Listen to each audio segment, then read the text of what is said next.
আসসালামু আলাইকুম রহমতুল্লাহ। উপরে একটা ক্যাপশন দেখা যাচ্ছে ইমেজ আকারে।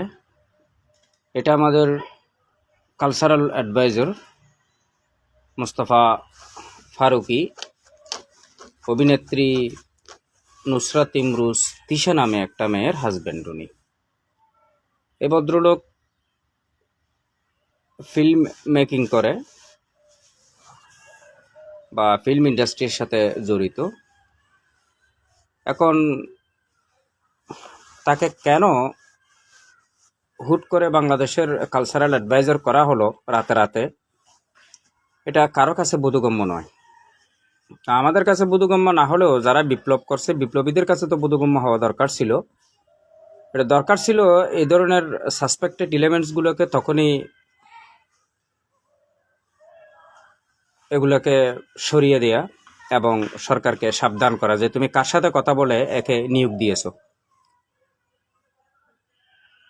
বলা হচ্ছে তার নিয়োগ পাবার প্রধান একটা কারণ দেখানো হয়েছিল, সে নাকি বিপ্লবের আগে ফেসবুকে বিপ্লবের পক্ষে কয়েকটা পোস্ট করেছিল। তো পোস্ট তো সেরকম লক্ষ লক্ষ মানুষে করেছিল, হুট করে তারা কেন বানানো হলো? আচ্ছা, এ বিষয়ে আবার আসছি যে আলহামদুলিল্লাহ জুমা মুবারক, লক্ষ লক্ষ মসজিদে জুমার খুতবা বয়ান করা হবে। বাংলাদেশ এখন একদম বলতে গেলে অগ্নি স্তূপের উপর দাঁড়িয়ে আছে। কারণ এই মুহূর্তে মসজিদগুলোতে যে খুতবা বয়ান করা হবে, এই খুতবাগুলো কি গতানুগতিক, নাকি দেশের সামগ্রিক অবস্থার উপর, নাকি সরকারি কোনো বক্তব্য? এগুলো কিছুই না, এগুলো গতানুগতিকেই। তারা আসবে, ইমাম সাহেব কিছু বলে চলে যাবে, ধর্মীয় কিছু বয়ান দেবে, জান্নাত জাহান্নামের ভয় দেখাবে। এর বাইরে খুব একটা বেশি কিছু ব্যতিক্রম খুব একটা ঘটে না, ঘটবেও না।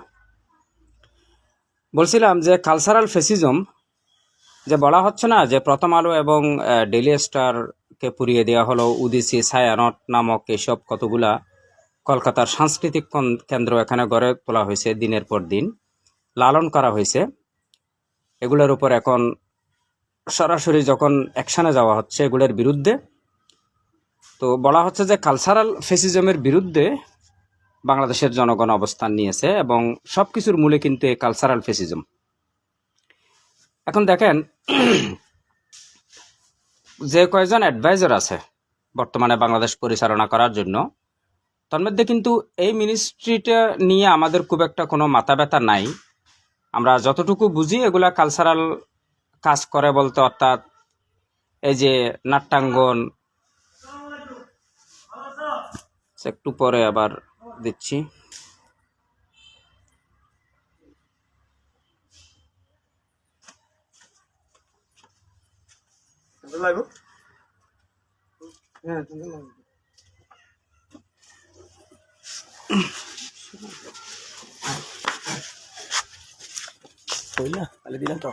না না না ভাই, ইতারা যাইয়ে রে হ্যাঁ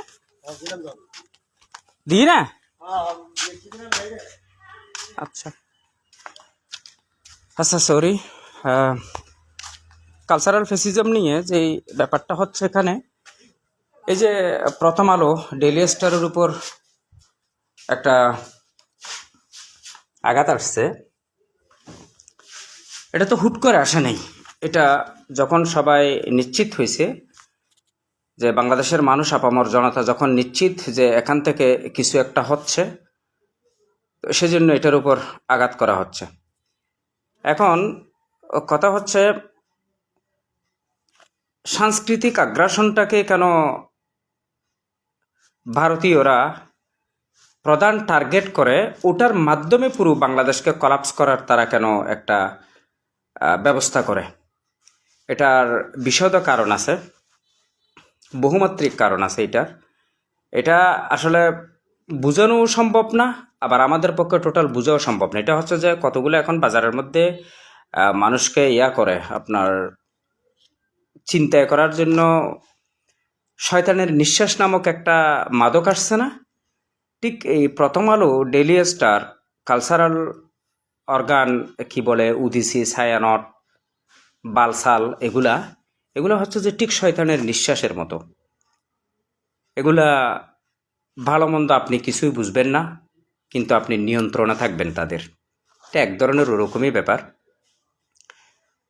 এখন এই যে কালচারাল ফেসিজম তারা তৈরি করছে, কয়েকটা অর্গান সৃষ্টি করে, এবং এই অর্গানগুলোকে ভালোভাবে পরিচালিত করার জন্য আবার এই ধরনের ফেসিস্ট এখানে তৈরি করা হয়। এই যে মোস্তফা সরওয়ার ফারুকি দেখতেছেন, এগুলাকে। এর আগে যখন আওয়ামী লীগ সরকার ছিল, তখন আসাদুজ্জামান নূর নামে একজন নাট্যকার, হুমায়ুন আহমদের নাটক ধরে যার বাংলাদেশে পরিচিত হয়, যার কথাবার্তায় খুবই ভদ্র, কিন্তু এই ভদ্রলোক দেখেন সংস্কৃতি মন্ত্রী হওয়ার পরে তার গাড়ি বহরে নাকি কে যেন হামলা করছে, ওটার রেস ধরে সে এত বেশি ভয়ানক খুনি, সে তার এলাকায় 4-5 জন বিএনপি ছাত্রদলের ছেলেপোলাকে খুন করে ফেলছে, সরাসরি গুম করে খুন করে ফেলছে। তারই রিপ্লেসমেন্ট হয়েছে এইগুলা। এখন কথা হচ্ছে যে এই বিপ্লবী সরকারে এগুলো ঢুকলো কিভাবে? এগুলো ঢুকছে দুইটা ব্যাপার। একটা হচ্ছে যে অর্থ পয়সা প্রচুর এখানে বিনিয়োগ করা হয়েছে। 2 নম্বর, এখানে যেই সব দালালগুলো আছে, এই দালালের প্রভাবের কারণে। এগুলো হচ্ছে যে আপনার ইনডাইরেক্ট ইনজেকশন বলা যায়, যার কারণে এগুলোকে আমরা খুব সামনে আনছি না। আমরা শুধু আসিফ নজরুলকে সামনে আনছি, বাট আসিফ নজরুলের কাজগুলো ডিরেক্ট আমাদেরকে প্রভাব দিচ্ছে বলে আমরা এগুলো বুঝতে পারছি, কিন্তু এগুলো যে ইনডাইরেক্ট কত বড় ক্যান্সার, এগুলোকে চেয়ারের মধ্যে রেখা আপনি প্রথম আলো অফিস ভাঙবেন, ডেইলি স্টার ভাঙবেন, উদিসি ছায়ানট ভাঙবেন, এগুলো আমি মনে করি খুব একটা অবান্তর। হাত দিতে হবে এখানে। তার সে কীভাবে আসলো এখানে? সে 2-1টা বিপ্লবের পক্ষে কথা বলবে। আমি আজকে একটা রিলে দেখছিলাম, এখানে কিভাবে কাজ করে। বাংলাদেশে দুভাবে কাজ করে। এক হচ্ছে যে তাদের পক্ষে কিছু লোক সৃষ্টি করে, তারা সরাসরি ইন্ডিয়ার পক্ষে, আওয়ামী লীগের পক্ষে বয়ান দেবে। আরেকটা পক্ষ সৃষ্টি করবে, তারা কথা বলবে সব আমাদের পক্ষে, কিন্তু ভিতরে ভিতরে কাজ করবে তারা কিন্তু ফাইনালি তাদের পক্ষে। দুইটা তারা অপশান এখানে সৃষ্টি করে। এখন কথা হচ্ছে 3-4টা কালচারাল অর্গান দিয়ে পুরো বাংলাদেশকে যদি এভাবে কলাপস করা যায়, তাহলে আমাদের লক্ষ লক্ষ মসজিদগুলোকে আমরা কেন কালচারাল অর্গান, কালচারাল সেন্টার বানাতে পারছি না? যেমন আজকে ইমাম সাহেব কিছুক্ষণ পরে মাইক নিয়ে চেঁচামেচি শুরু করে দেবে। দরকার নাই একটা মাইক সেখানে বসানো হবে, 4টা মাইক দিয়ে তারপরে সে কিছুক্ষণ তার মতো করে বয়ান করবে, জান্নাত জাহান্নামের ভয় দেখাবে, কিন্তু আসল কথার ধারে পাশেও তারা যাবে না। তারা জানেও না, তারা শিখেও না, তারা শিখতেও চায় না। এক ধরনের মূর্খের মতো তারা এসে এখানে আমাদেরকে, মানে অর্থাৎ তার মতো করে সে বলবে। এখন কথা হচ্ছে যে নিয়ন্ত্রণকারীও কেউ নাই, বলারও কেউ নাই, আবার সব কিছু একটা হজবর হলো। এখন এত বড়, এই যে এত বড় বড় মসজিদগুলো, এগুলো কালচারাল অর্গান হিসেবে, কালচারাল সেন্টার হিসেবে কাজ করতে পারছে না, এটা তো আমাদেরই ব্যর্থতা। আজকে 3 লক্ষ বা 4 লক্ষ, যেসব 2 লক্ষ মসজিদের ইমামগুলো যদি এককণ্ঠ, যদি বজ্রকণ্ঠ, যদি ভারতীয় আধিপত্যবাদের বিরুদ্ধে যদি একই স্বরে কথা বলে, তাহলে প্রথম আলো অফিসে আগুন দেওয়া লাগবে না। প্রথম আলো এমনি এমনি জ্বলে যাবে, ডেইলি স্টার এমনি এমনি জ্বলে যাবে। এগুলোর বিরুদ্ধে সরাসরি কোনো অ্যাকশানও যেতে হবে না। কথা হচ্ছে যে আমরা নিজের জায়গা থেকে আমরা নিজেরা কাজটা করছি না। তো সেদিন মির্জা ফখরুল ইসলাম আলমগীর কিন্তু মুখ ফুসকে একটা সত্য কথা বলে ফেললো। লোকটা যদিও সেকুলার, ইসলাম এবং অন ইসলামের মাঝামাঝি অবস্থান করে এই ব্যক্তি, বলল এতগুলো মসজিদ ইমাম থাকা সত্ত্বেও বাংলাদেশে দুর্নীতি হয় কেন? এটা কিন্তু চরম একটা সত্য কথা, কারণ তারা দায়িত্ব পালন করছে না। আজকে মসজিদের খুতবা হওয়া কি দরকার? আজকে মসজিদের খুতবা হওয়ার দরকার হচ্ছে বাংলাদেশের বর্তমান পরিস্থিতি নিয়ে। আরে ভাই, দেশটায় যদি না থাকে, তোর মসজিদ কোথায় থাকবে? তুই মসজিদের মধ্যে ইমামগিরি কোথায় করবি? কথাগুলো ওখান থেকে আসতে হবে, সমাজে এই কথাগুলো জানিয়ে দিতে হবে, সমাজের মানুষকে নিয়ে প্রতিরোধ করতে হবে। আর পাশাপাশি কূটনৈতিক বলে একটা কথা আছে, অন্য দেশের কূটনীতিরা এখানে তারা যে বেশে থাকুক না কেন, তারা কিন্তু আমাদের মেহমান। তাদের উপর আঘাত করলে সেটা কিন্তু ইন্টারন্যাশনালি জিনিসটা তারা এমনভাবে ফোকাস করবে, এমন স্থানে নিয়ে যাবে, আবার জনমত আমাদের বিরুদ্ধেও চলে যেতে পারে, ডিপ্লোম্যাটিক ব্যাপারটা আমাদের বিরুদ্ধেও চলে যেতে পারে। এই ব্যাপারেও সতর্ক থাকতে হবে। বলা হচ্ছে তাকে লাথি মেরে বের করে দেওয়ার জন্য, সরকারের উচিত তারা বহিষ্কার করে দেওয়া হোক না। আমাদেরকে তো বহুত বয়ান দেখানো হয়েছে এই বিগত 15-16 বছরে। সেদিনও এক আওয়ামী লীগের এক বেড়ারে জুতা বেড়া করতে ইচ্ছে হয়েছিল, হারামজাদারা বললাম যে যদি বাংলাদেশ ভারতের বিরুদ্ধে যুদ্ধ করে কেমন হবে, আমরা পারবো তো? বলে যে দূর না, এটা ইন্ডিয়ার সাথে এত বড় রাষ্ট্র হয় নাকি? আমি বললাম পাকিস্তানও অ্যাড হবে, পারবে তো? বলে যে না না, দূর, পাকিস্তানের কি আছে, এগুলো বহুত বড় হানকির ফুয়া, এগুলো বহুত বড় সুদানের ফুয়া, এগুলোর ইমান এত বড়, এত এত নিচে, দুর্বল, ওদের নিজের হিম্মত বলতে কোনো কিছু নেই।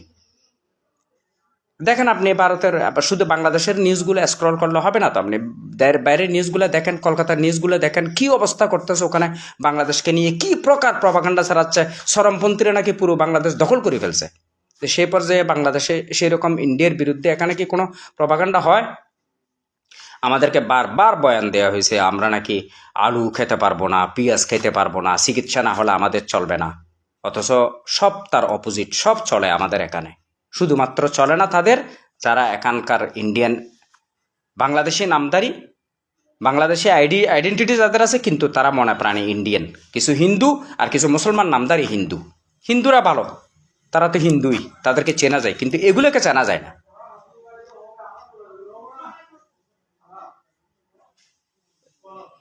আর আরেকটা কথা, সেটা হচ্ছে শাহাদাত, যিনি শহীদ, আল্লাহ রাব্বুল আলামিন বলেন যে তিনি জীবিত, কিন্তু তোমরা তা বুঝতে পারো না। সুতরাং হতাশ হওয়ার তো কোনো কারণ নেই। জীবিত কাউকে নিয়ে হাদি আছে, হাদি থাকবে, বাংলাদেশ আছে, বাংলাদেশ থাকবে, কিন্তু 54 বছরের শত্রু আর এই শত্রুর গোলামরা থাকবে না। যেভাবে হোক এরা নিঃশেষ হয়ে যেতে হবে। আসসালামু আলাইকুম ওয়া রাহমাতুল্লাহ।